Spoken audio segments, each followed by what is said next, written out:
First world problems. My car got rained on.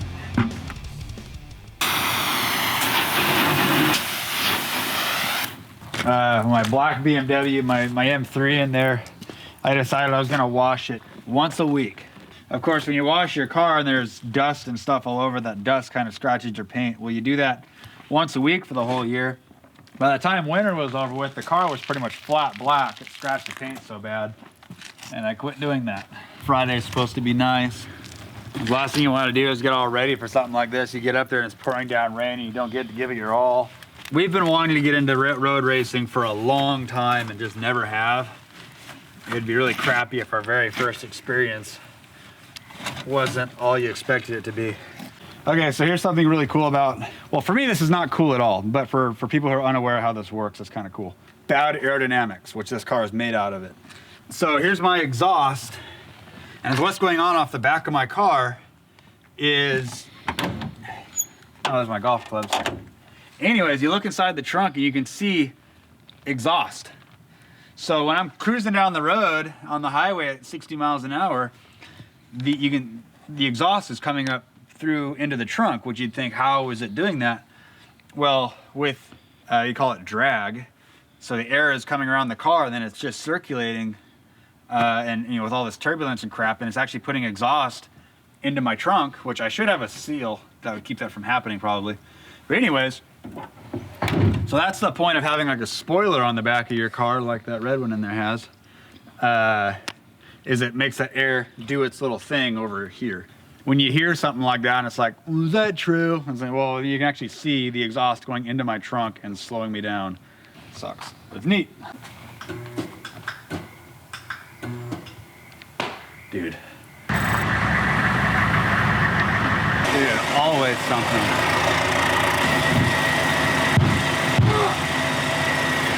I was just loading the car, realized the tire was flat on the trailer. Don't really know why. It's done this before where the trailer set at a weird level and the tire went flat. I pumped it back up and it held air forever, so I figured I might have just done it again. I had the trailer sitting all funny because I had to disconnect it from the Mercedes over there to go into town yesterday. I hope that's what it is. The way it goes when I get hungry, dude, I start getting really frustrated really, really fast. I need a Snickers.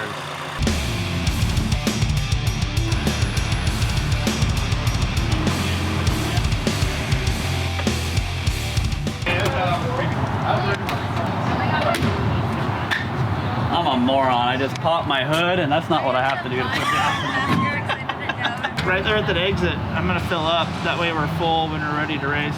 Sick. But should we fill our gas cans now too, or?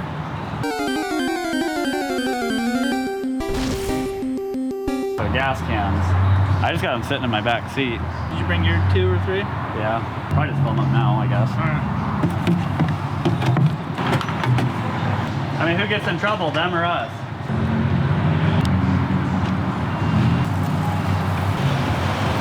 You pulled the hill pretty good, didn't you, Jim?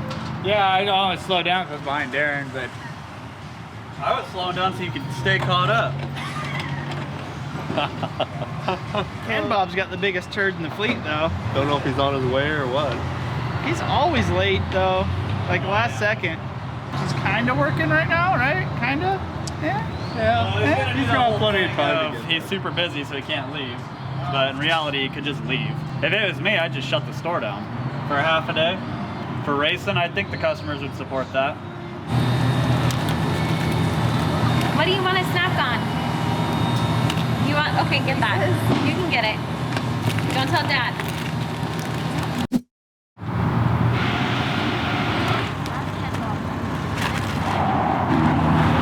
I gotta go pull through. Hey, tell him we gotta get some cool stuff for all the stress. And straws. And straws. Give me a power bomb. Yeah! Just kidding. That would hurt.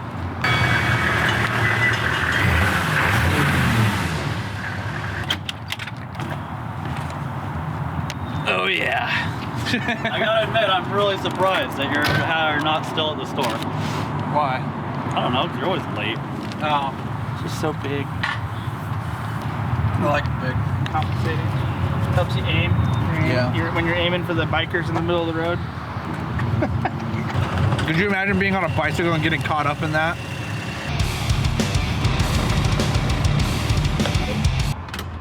Should I get out? I just broke down on the side of the highway.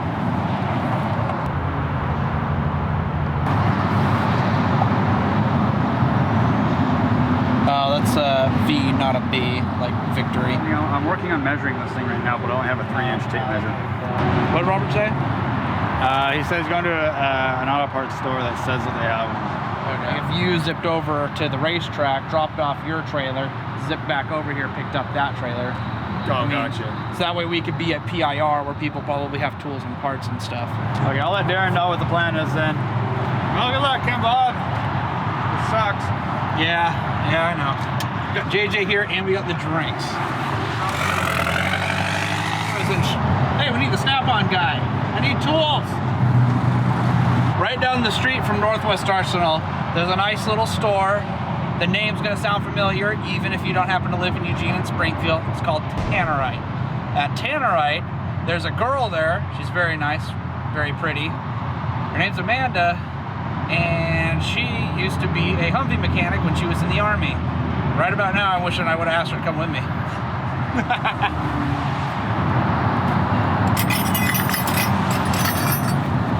Perfect. Oh, it's been Sarah coolant to like make it to the track. We're home. So these were over $100 for 4 belts. Really? But with the military discount, it was only $92. So Oh, well, it's a change. good on you. Thanks for your service, Robert. Don't worry, I'll put that on the charge card.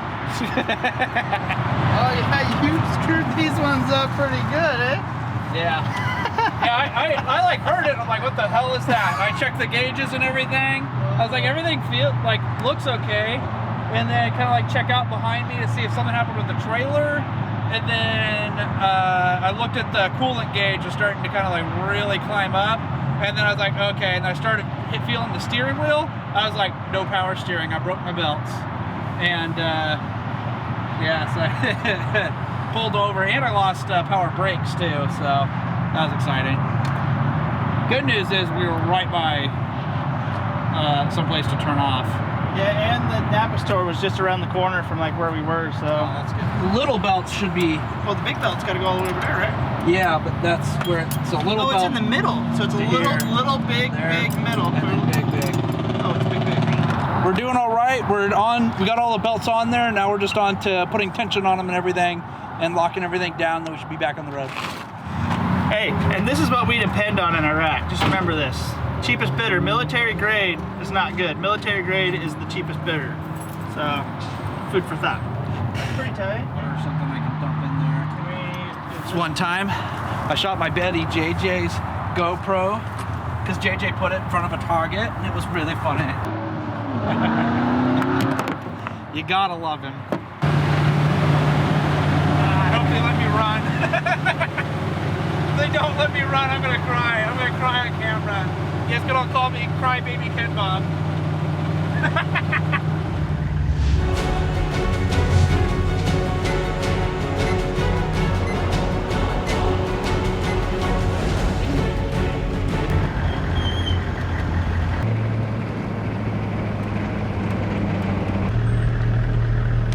Go to that building on the left side where the red awning is. We'll get your car. Okay. If the e-brake isn't on it. No, if e-brake's not on, it's just in park. Okay. Oh yeah, I forgot you're driving automatic.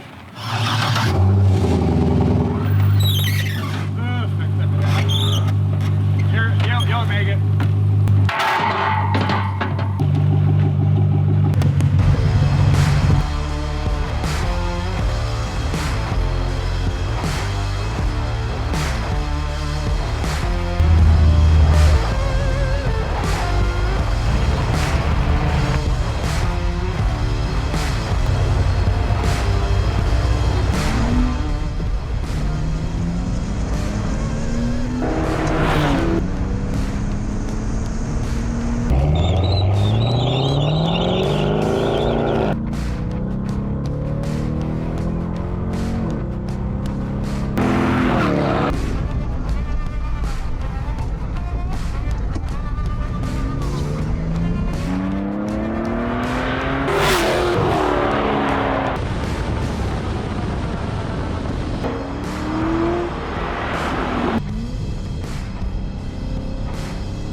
That was awesome. That was a lot of fun. Yeah, a couple little sketchy moments when the brakes, I had twice that I scared me. Oh, what'd you do? Just coming in on the back straight, that first left there, I was going a little faster than I probably wanted to be. Coming over? Yeah, that first left after the back straight. I almost overdrove. Number 10. You know the right-hander before you do the little S-curve for the back straight? Uh-huh. I blew that off. I was up in the rumble strips, almost into the little poles. I need something to drink. That is funner than shit. Yeah, it probably warms the brakes up while you're braking at 120 plus. Yeah. Well, when you're doing a little over 120 on the straights, both of A them. little over 120, yeah. The back one isn't really a straight. It's not that straight, but I'm pretty much just taking it just foot down. Yeah, me too. Yeah. That was cool. Oh, here we go. There goes the pro class. Thanks for letting me drive it, Kim. Well, Yeah, no were you problem. worried? A little bit. A little bit? Yeah, he come through corner number 12, and it looks like this front wheel, the air dam's about to touch the ground. You're going so hard. I was like, please don't put it into the wall. Oh, it hangs on good. It does. Once on the long straight, I stayed on it too long and couldn't get going slow enough, and I went over the curb thing. Yeah, the chicane. Yeah, I did it too. You know, but right before the chicane, where I'm just, whoa! I want to hear those Webers just open. It's pretty cool. I don't think I got any flags. I didn't see any. But I also didn't know where to look the very first run. Maybe I got a flag and I didn't know. But I figured if I did get a flag, they would have made sure that I knew. So I probably didn't get a flag then. I had to call Darrin on my watch. I was like, call hubby! Because I didn't know what one of the flags was, but it was like a good flag. It was like to let me know that that people could pass. So.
The vet, it just bleeped a little thing. It's right after pit road too, which sucks. It's just like, yeah, transmission's too hot. Gotta like quit doing this. And I like just got onto the straight stretch. I was ready to like punch it. I was so excited. Just had to drive super slow. Track officials weren't super excited about it. So I'm like telling everybody to pass. We were told in the meeting before the race, point.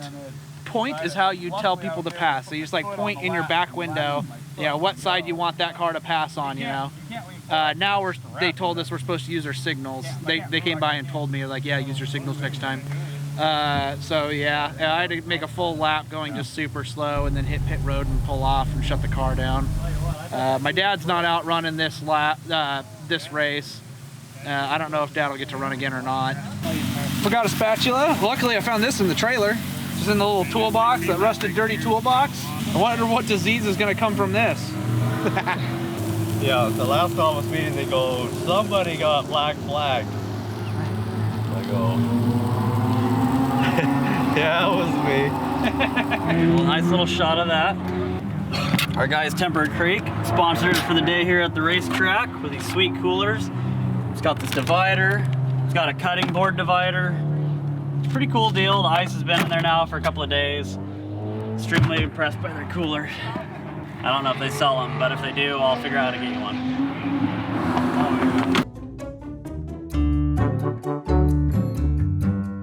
Hold on, I gotta glue my laptop. Suckers are falling off. I just need to go get them done. Okay, here we go. Rambo! Hey! Okay, I can see it in there. Rambo!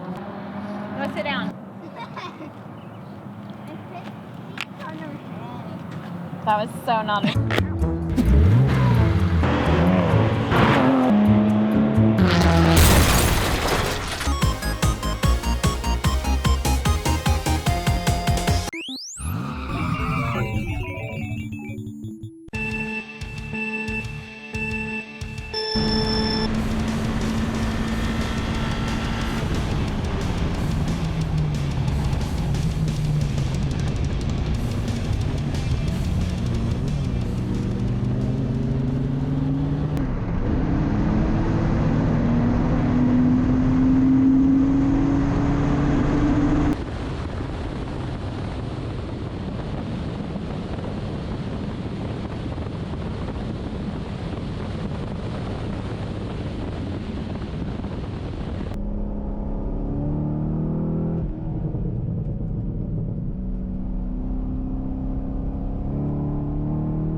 When I was getting ready to go for my last, or not my last lap,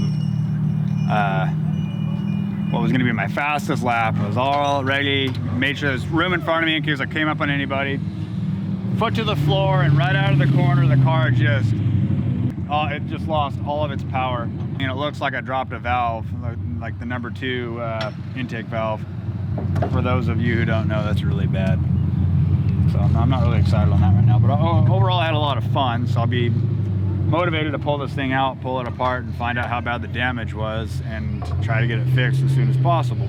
Race cars are super sick. I'm super excited about this. I'm happy I didn't wreck my car. I'm happy Rose didn't wreck my other car. Sunset's beautiful. Get a good shot. That's where you roll credits.